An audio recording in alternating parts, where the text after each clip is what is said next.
hearing about, give you some things to be thinking about. As Jeff mentioned, my name is Heidi Seaton. I'm VP of Legal and Compliance here at Orange Tree. I've been in background screening now about 21 years, I think.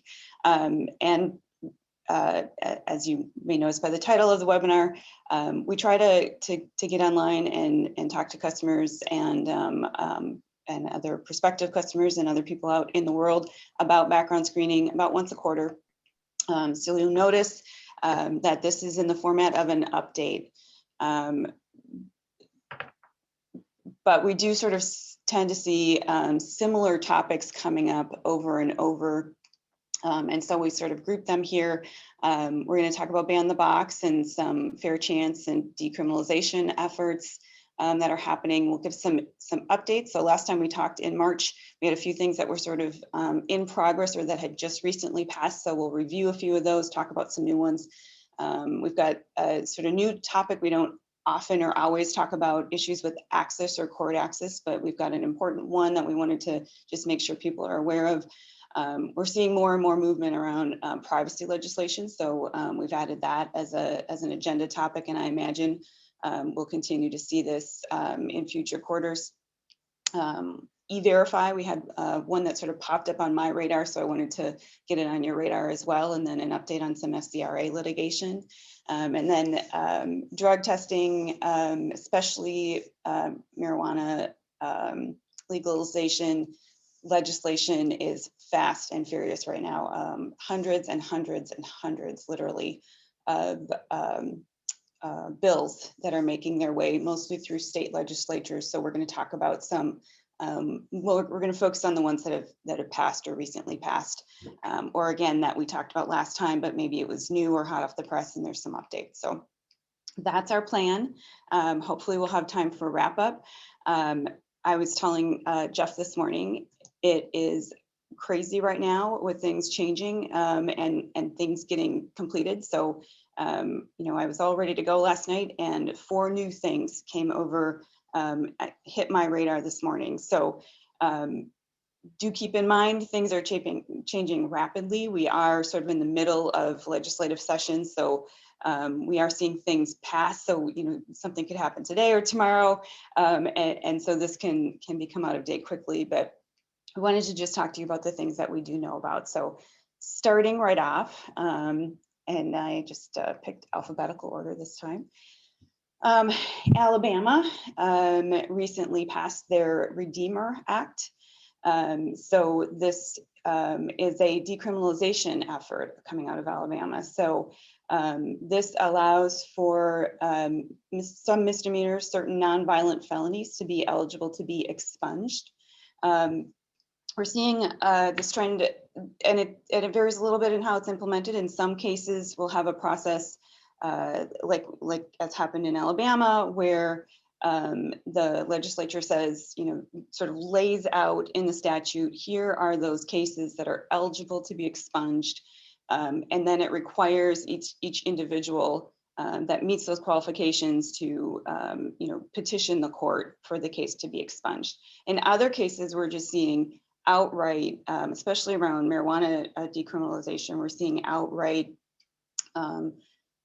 decisions about where the statute says, you know, effective, you know, on, let's say July 1st, this marijuana possession is no longer illegal, and by statute, they're ordering the expungement of previous convictions. So Alabama a little bit different here, and this is got some very specific requirements. So for misdemeanors, convictions can be expunged where the probation or parole's been completed, where a certain amount of time has passed since the conviction. I think it's usually 3 years. And there's some exclusions, right? So it may not be available to somebody who's going to be operating a commercial vehicle.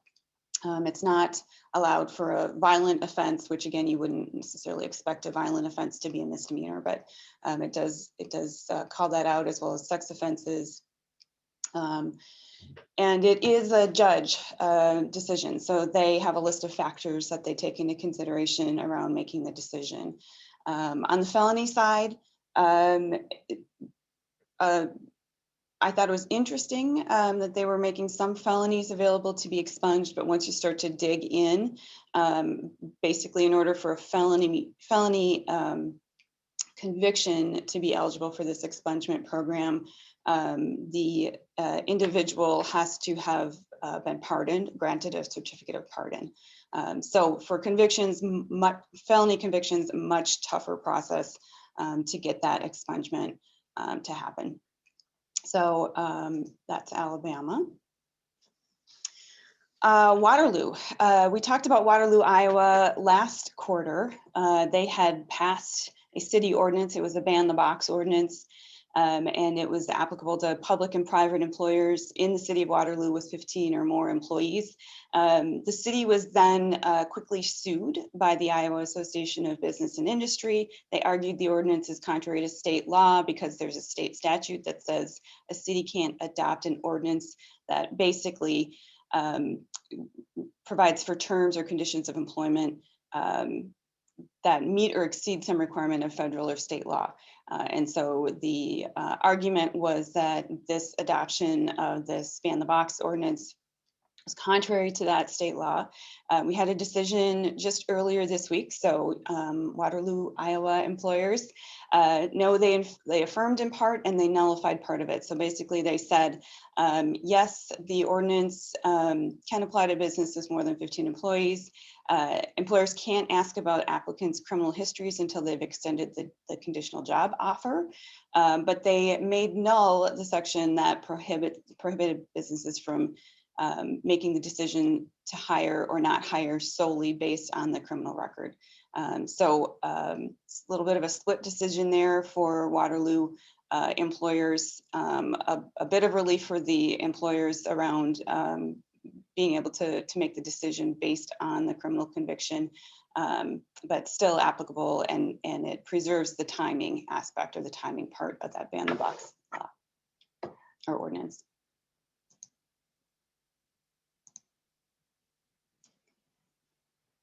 Illinois, this one, again, an update from the last time we talked. We did talk about it last time. It had been, I think, passed through the General Assembly, and it was waiting for signature from the governor. The governor did indeed sign that late March. It was effective upon signature. You might remember Illinois already had some ban the box limitations as part of their Human Rights Act. That prevented the employer from asking about criminal history on the employment application. With the update, they now are required, or it's now a civil rights violation for the employer to use a criminal conviction record in the employment decision unless there's a substantial relationship between that criminal record and the duties of the job, or where the records present an unreasonable risk to property or safety of individuals or to the general public. And so employers are required to consider, as they're determining whether there's a substantial relationship or an unreasonable risk, they're required to go through what looks to me a lot like EEOC or Illinois equal employment considerations around the length of time since the conviction, whether there's any other convictions, the nature and severity of the offense, the facts and circumstances surrounding the conviction, the age of the person at the time of the conviction, and any evidence of rehabilitation. So as you're reading that, if you're like me, you're thinking that sounds a lot like the EEOC guidance around doing an individualized assessment.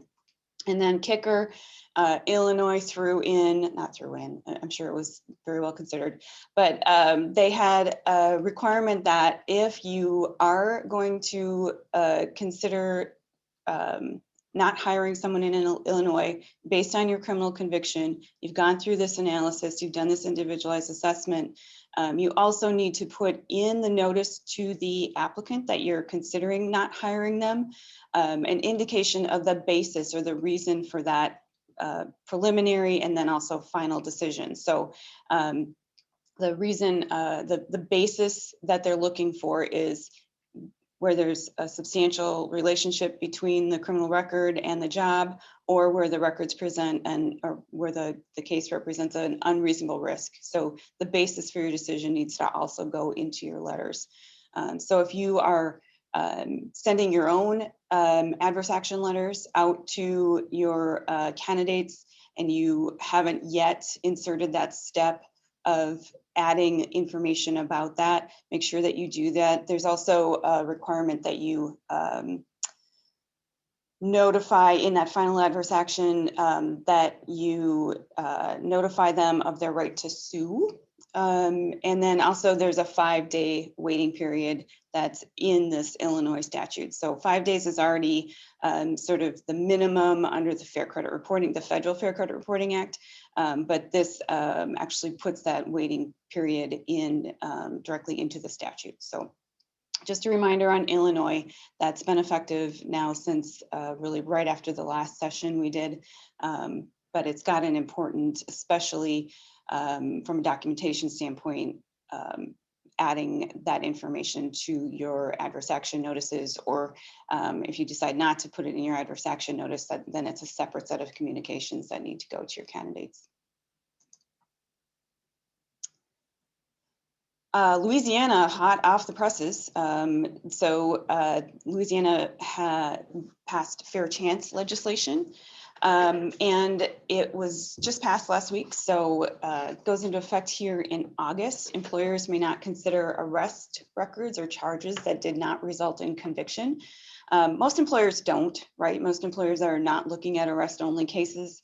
The statute so far is silent on pending cases. So that will be a question for Louisiana employers, whether they want to receive pending case information or whether they want that information excluded from their background screening report.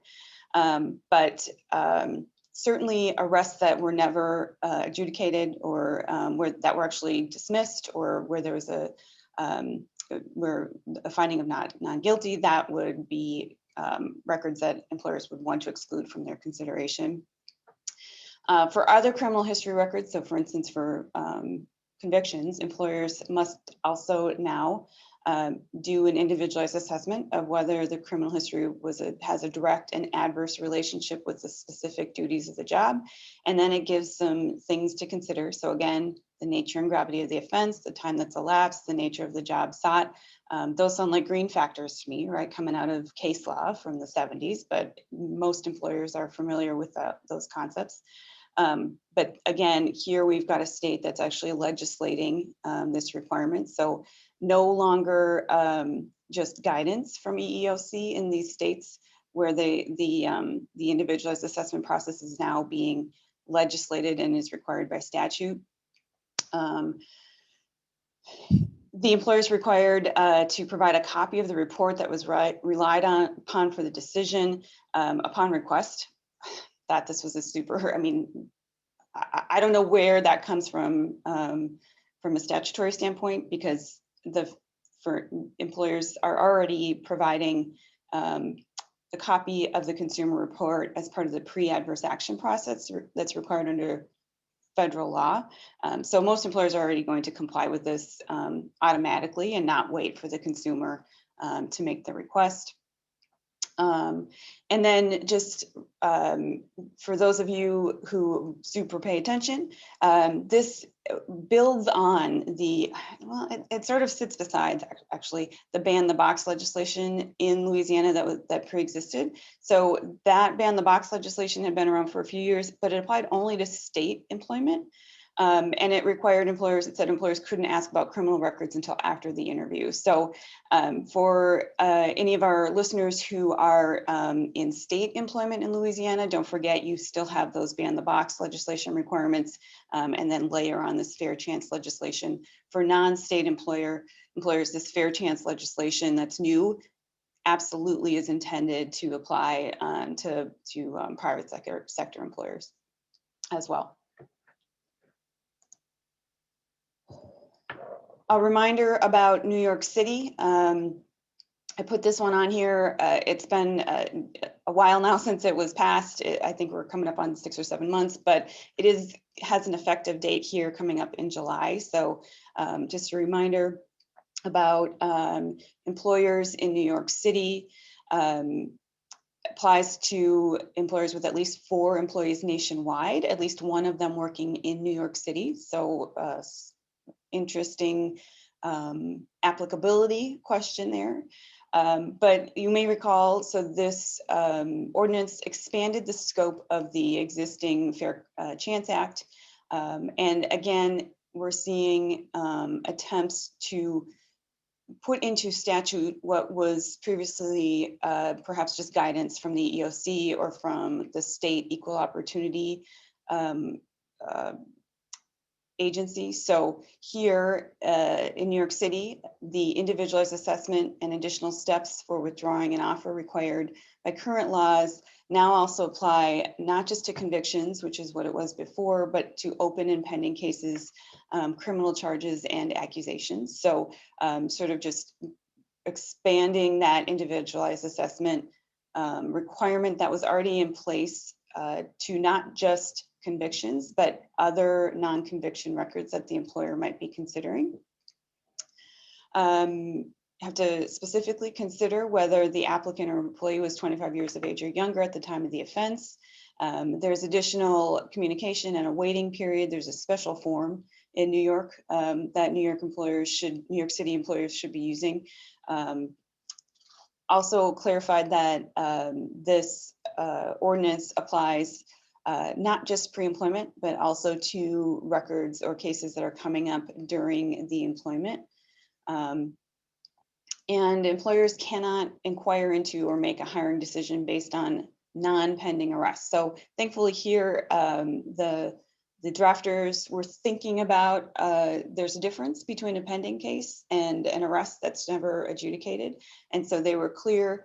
They are saying arrests or criminal accusations, employers shouldn't be making inquiries in or making hiring decisions based on.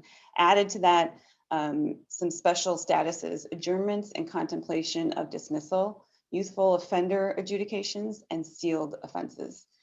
So most employers probably already are not getting those sorts of records because they're not considered convictions in New York City. But those are sort of alternative adjudications that happened that do happen there. So just drawing your attention to that. And then also employers want to be really careful that they are not making decisions based on violations or non-criminal offenses. So infractions, things that do not rise to the level of being criminal in nature by statute, they're going to be excluding that.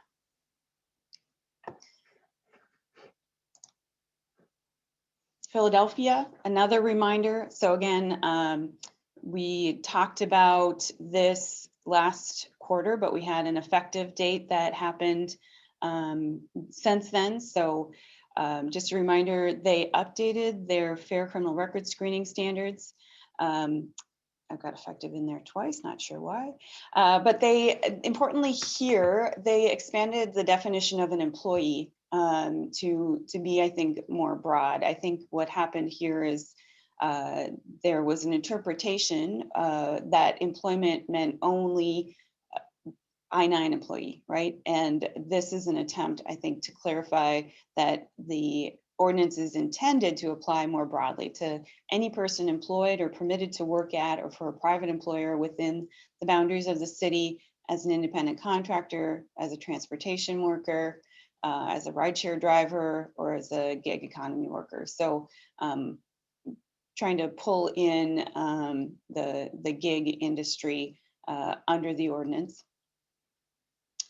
Also made clear the way the ordinance was previously rolled out, that they, with the new update, they intended for it to apply not just to current employees, but also to applicants. Sorry, not just to applicants, but also to current employees. Expressly allows inquiry into pending cases under some circumstances and provides a private right of action. And then along with that, at the same time, there was an update to the ban on this credit screening exception. So if you are in Philadelphia and I feel like your employment or your employment practices are applicable there, these two bills are worth looking into and spending some time on. They're pretty specific, and the credit one is pretty specific as well. So kind of rounding out all of the activity happening with Ban the Box and Fair Chance, we do every year see a bill introduced federally. It ran out of time last year, and it was introduced really early this year by Democrats. So it looked like they were really going to try to take another run at the legislation. I think, you know, the idea here is the idea of this statute would be to tie funding for crime or law enforcement programs to states adopting ban the box legislation that would apply to private sector employers, not just public sector employers. So an interesting approach. Recall that in 2019, we did have the Fair Chance Act passed, but it applied only to federal employers or federal contractors. So this is an attempt to try to legislate on the federal level by pushing states towards creating their own legislation. I think it's unlikely to pass this year, frankly, even though Democrats have as you know, a tiny majority. Because of the type of bill that it is, passing this legislation would require 60 or more votes in the Senate, and I don't see that happening. So just an update, we get these every year. There's actually probably a couple of competing similar bills. This one was interesting just because it was tied to funding for law enforcement, which is an interesting approach, right? I think of ban the boxes should be in labor and employment or something like that. But they're trying something. I don't think it'll pass, but we'll keep an eye on it.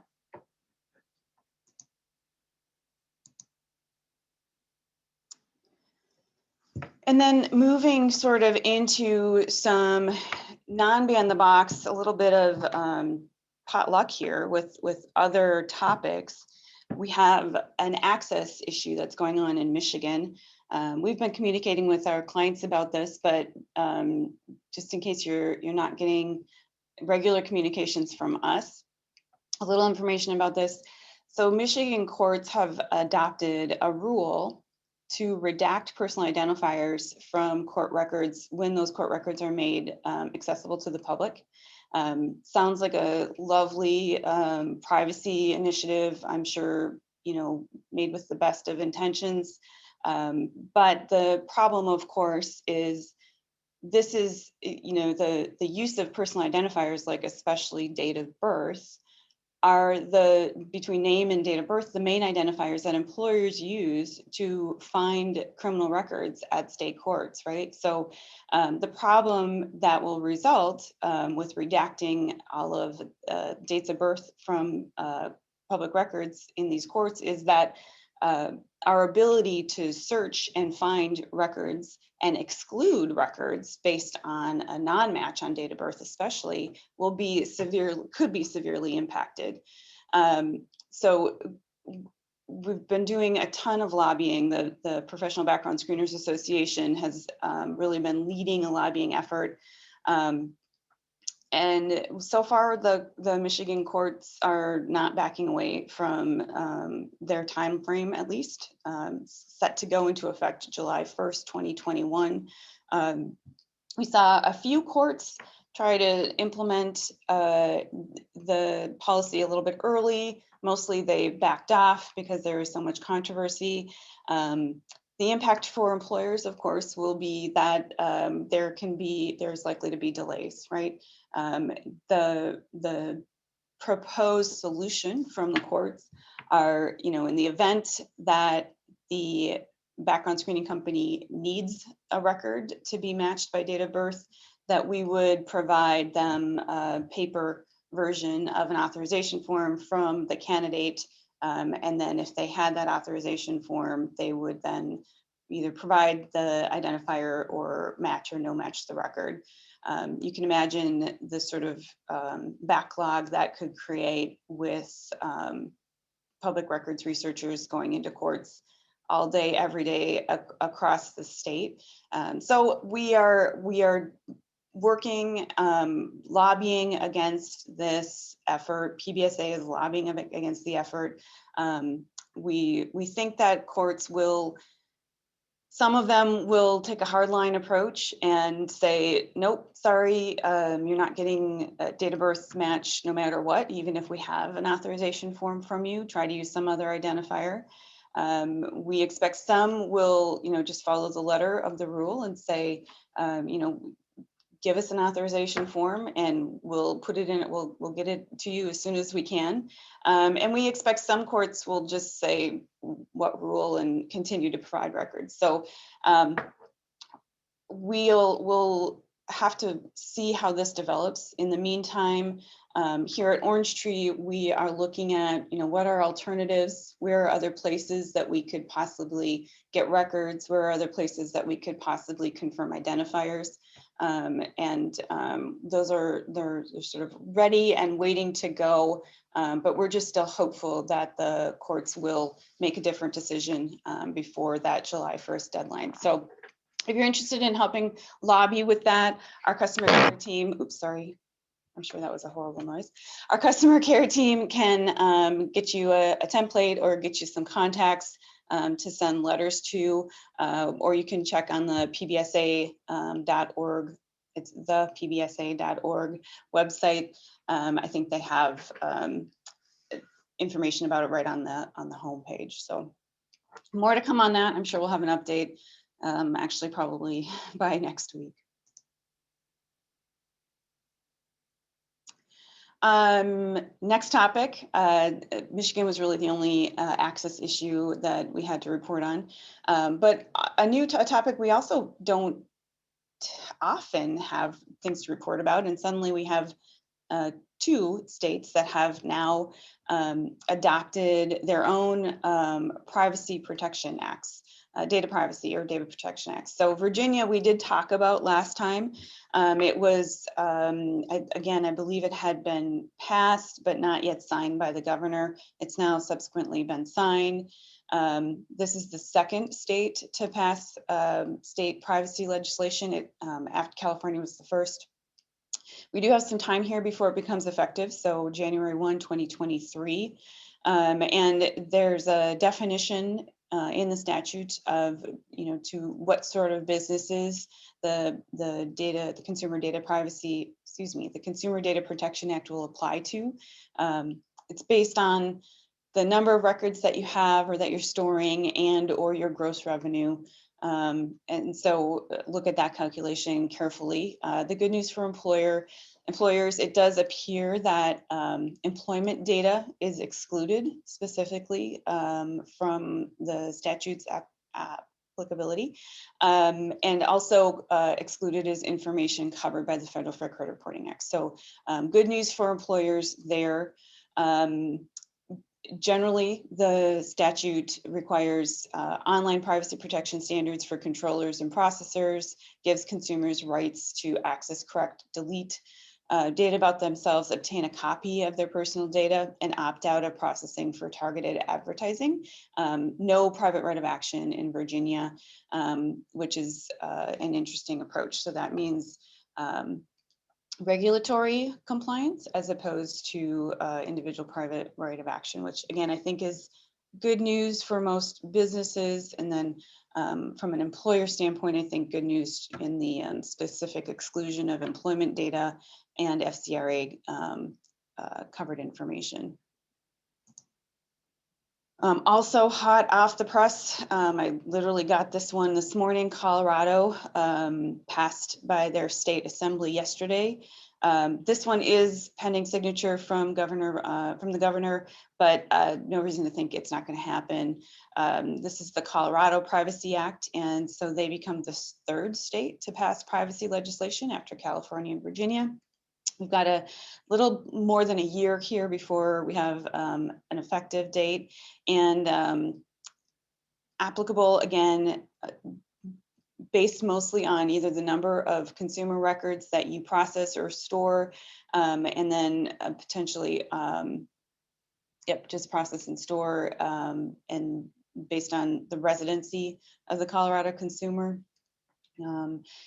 Again, good news for employers. It excludes personal data collected by a consumer reporting agency and employment records. So good news there. Obviously, for companies, regardless of them being an employer or not, may have still a need to comply with the statute based on the applicability of the statute. But it outlines privacy protections and standards for collectors and processors. So very similar to Virginia, and gives consumers the right to access, correct, delete, obtain, copy, or opt out of processing for targeted advertising. And again, in Colorado, no private right of action. So good news for employers there. You can see, though, why it becomes more and more important potentially for some action here at the federal level. We did have the Workforce Justice Act. It was an amendment to the Omnibus Crime Control and Safe Streets Act of 1968, introduced this year. So in this current Congress would tie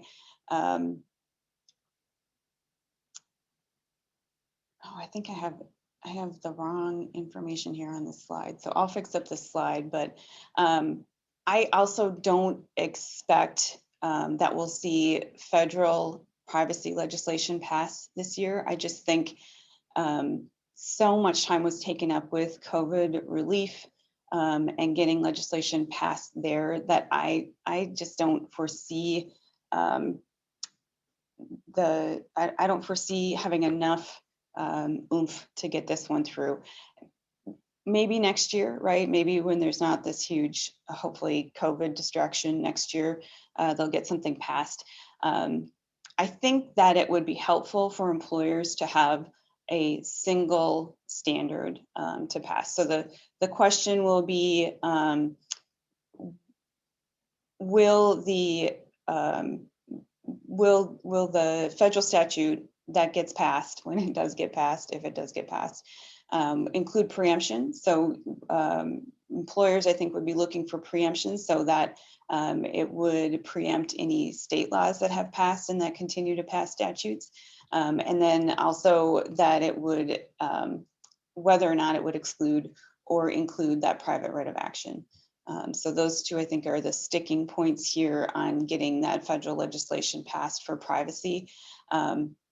We'll see how it goes. I just don't think it'll happen this year. We'll keep an eye on it.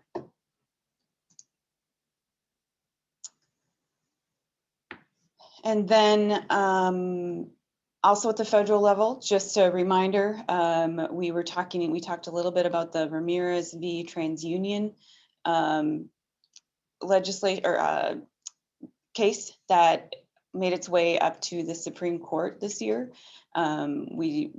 That was scheduled to be heard by the Supreme Court in March, and that did happen. So the issue in this case is whether Article 3 standing or federal civil rules of procedure permit a class to be certified where the majority of the class suffered no actual harm. So the facts here were the background screening company reported an unmatched OFAC record about this plaintiff that allegedly that caused the plaintiff to have his credit application denied. And so the case came where he was the named plaintiff of a class of 8,000 consumers. And so there was certainly an issue and potentially damage for this named class member. But the question is, did everyone else in that class suffer same or similar damages or any damages, and if they didn't, was it correct for that class to be certified? So that is the question that was argued before the Supreme Court. I didn't hear anything that made me, want to put any money on which way the court would go. But there is a decision expected here before they adjourn, before the 4th of July holiday. So we will watch for that and give you an update next time on that as well. We just think the decision's likely to have a significant impact on FCRA class action suits. So we are hopeful about the outcome of that case.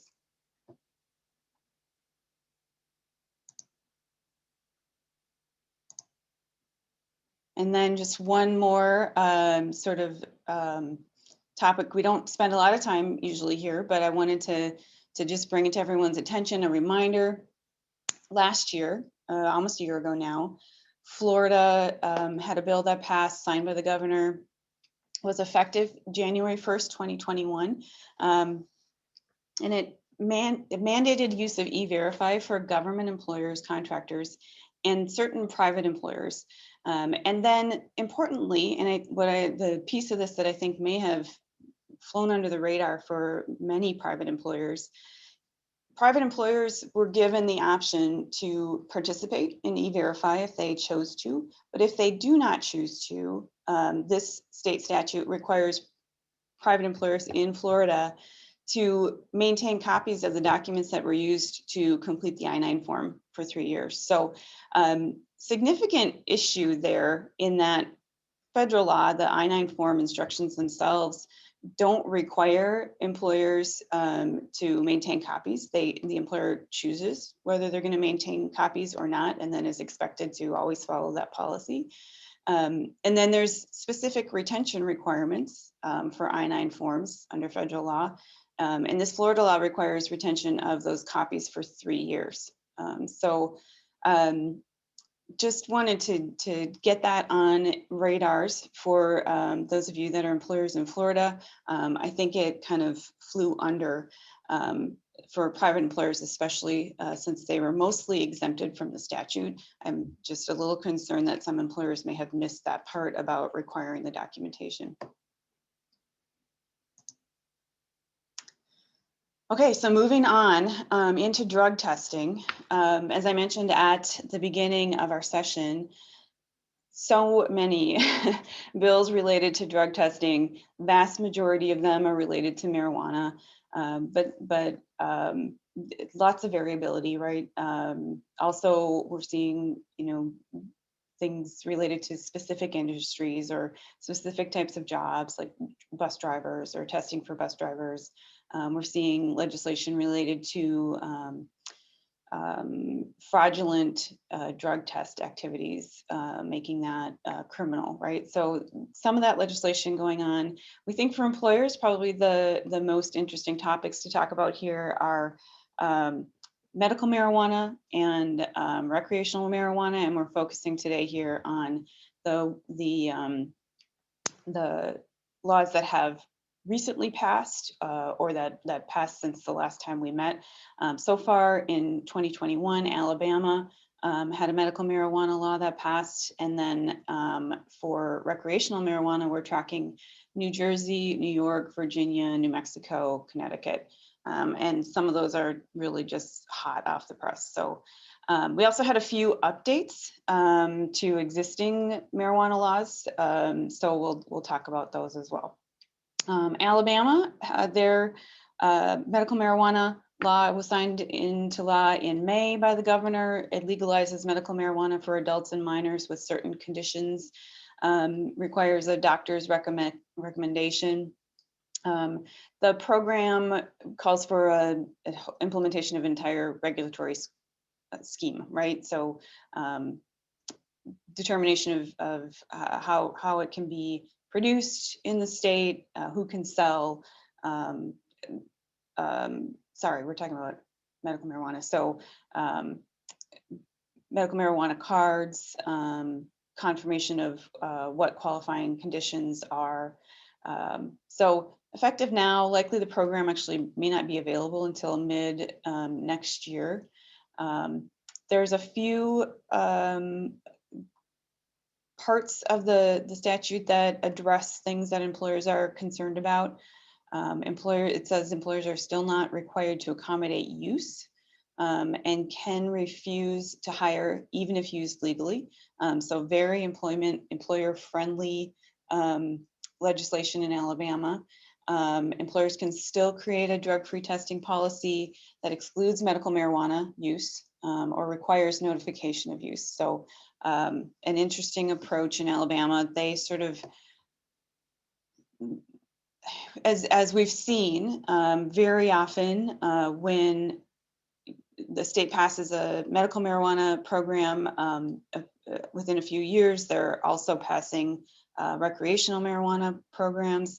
The legislation is seems to imply that that's not the intention here, that they intend to stop with medical marijuana. I think that's probably unlikely, but it was an interesting approach. Connecticut signed into law just earlier this week, legalizes the use and cultivation of recreational marijuana for people over the age of 21. This one includes expungement of many past convictions for possession, so automatic expungement. So we'll start to just see those cases disappear from public records. The program or the statute effective July 1st, but again, program probably won't be available until mid 2022. Employers can maintain a drug-free workplace policy and implement policies prohibiting possession, use, or consumption by an employee, but there are some exceptions. Policies have to be in writing and made available to candidates' employees, specifically not friendly to employers, can't discharge, refuse to hire, or otherwise take adverse employment against an employee or prospective employee based on their use outside of the workplace. Before the employee or prospective employee became employed. So that, the question there is pre-employment drug testing for marijuana. Unless the employer doing so would cause them to violate a federal contract or lose federal funding. So some help there for employers that are, that have safety sensitive positions. Obviously, the state laws around marijuana can't or are not applicable to DOT regulated positions, safety sensitive positions. And in general, reiterating, employers can't discharge an employee for use outside of the workplace. And then just a reminder, Connecticut already has some restrictions on testing of current employees. So you want to be careful about implementing that along with this recreational marijuana statute.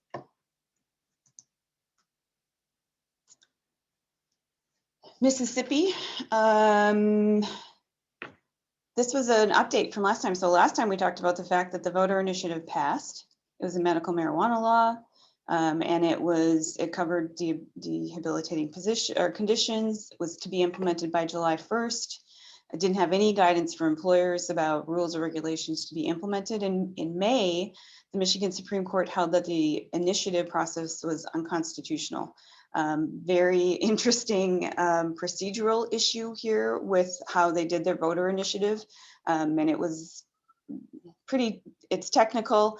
It's very likely, actually, I suspect Mississippi legislators are likely to take this up and may pass legislation about it yet this session, but we'll see. We will see what happens there. But this is interesting, right? We don't see this happen all that often, except there's another one coming up on the list. We'll talk about that in a minute. Montana, just a reminder, because this one comes in effect here later in the year, recreational marijuana law, Initiative 118. It creates a recreational marijuana marketplace and opens that marketplace to individuals 21 years of age and older. Employers in Montana are not required to permit or accommodate in workplace or on work property use or possession, and may take disciplinary or adverse action for violations of their policy. Can deny employment based on violation of that policy, both pre-employment and a positive drug test, assuming that's outlined in your policy, could still be the subject of adverse action, and can still, of course, discipline employees that are working while intoxicated.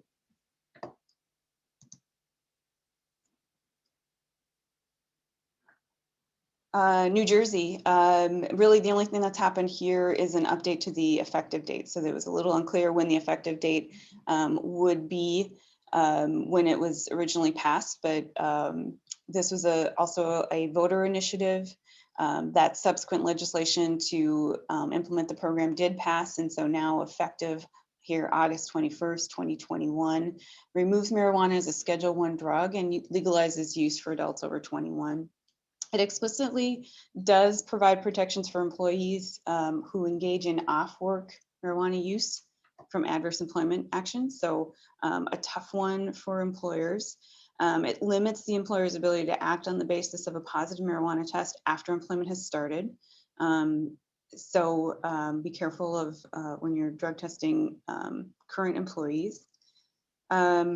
It allows the employer to maintain a drug and alcohol-free workplace, not required to accommodate use, consumption, being under the influence, possession, transfer, display, transportation, sale, growth in the workplace. They were thorough, at least.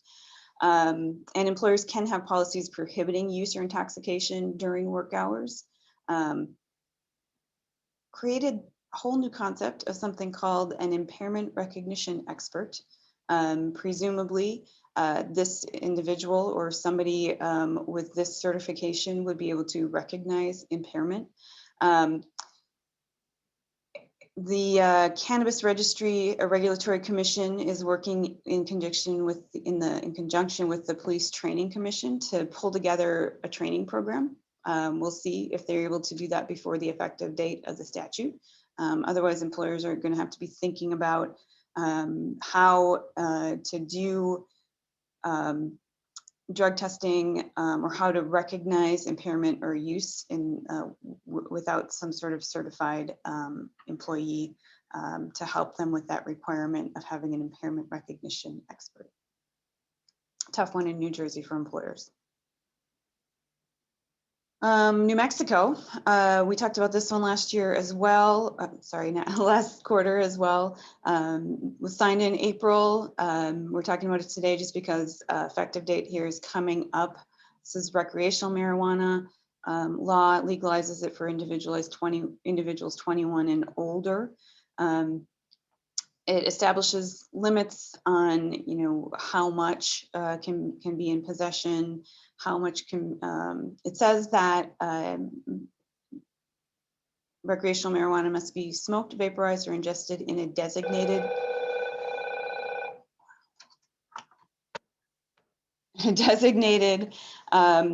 cannabis consumption area. So it doesn't prevent or infringe on the rights of employers to adopt or implement their zero tolerance policy. So an interesting approach in New Mexico. Unfortunately, applicants not specifically included in the language of the statute. So it'll be interesting to see whether they were intended to be, so whether pre-employment testing was intended to be included in that language. Adverse action is permitted for possession or use in the workplace during work hours. Employers must use care not to restrict the rights of medical marijuana participants. And then here's another example. At the same time, we had a bill go through in New Mexico allowing expungement of certain medical or marijuana related criminal offenses that become legal on June 29, 2021. So June 29, 2021, what previously were offenses are no longer criminal offenses, and they're going to go in and automatically expunge records that fall within the definition of those statutes that are no longer criminal. So interesting approach. We'll see if the courts can get it done.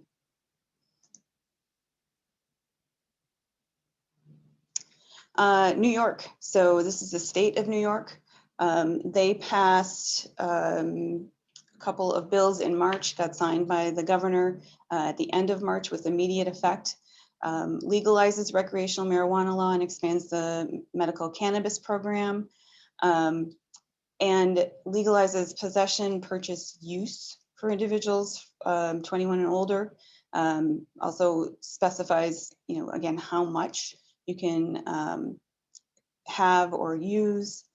And also, I think the New York statute really focuses on creating a market, right? So licensed sales are scheduled to be allowed in early 2022, but residents are immediately permitted to grow plants in their home and smoke marijuana basically anywhere smoking tobacco is currently allowed. So interesting approach. Employers, again, can continue to have policies regarding use in the workplace, but can't take adverse action based on the use of a legal product or activities outside of work hours. So again, have a care. The statute includes the creation of the Office of Cannabis Management to be governed by a new Cannabis Control Board. And that will be the agency that's developing and implementing the regulatory scheme for licensure, cultivation, production, taxation, sale, etc.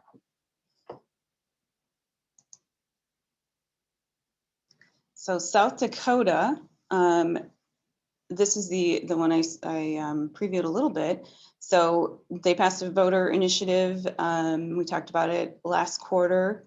It was a medical and recreational marijuana law, and that actually ended up being the issue that was problematic.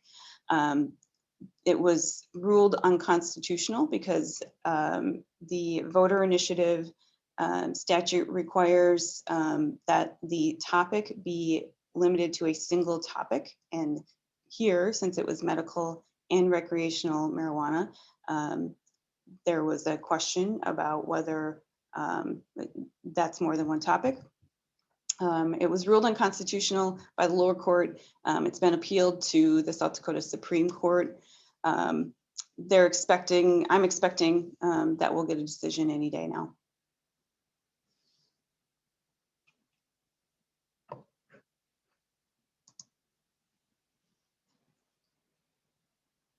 Virginia. So Virginia had House bill that was signed into law by the governor in April. Effective date in July, coming up here. Another recreational marijuana law, legalized marijuana use for adults 21 and older. Employers are permitted to prohibit presence of marijuana on the premises, also within the boundaries of the law to fire an employee who is impaired at work as a result of marijuana use. Not too much help there for employers, right? We'll see how that one develops. The law also, there was also a medical marijuana bill related to lawful use of cannabis oil. So employers will want to be looking at the medical marijuana law as well. Employers are still permitted to take adverse employment action if the employee's performance is impaired by the use. And they can also prohibit possession of cannabis oil during work hours.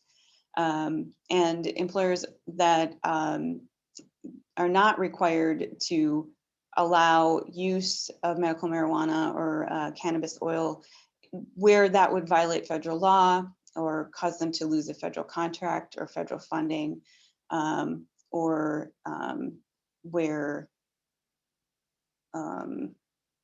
and then there is also, they don't have to hire or retain applicants in the defense industry where there's a marijuana positive.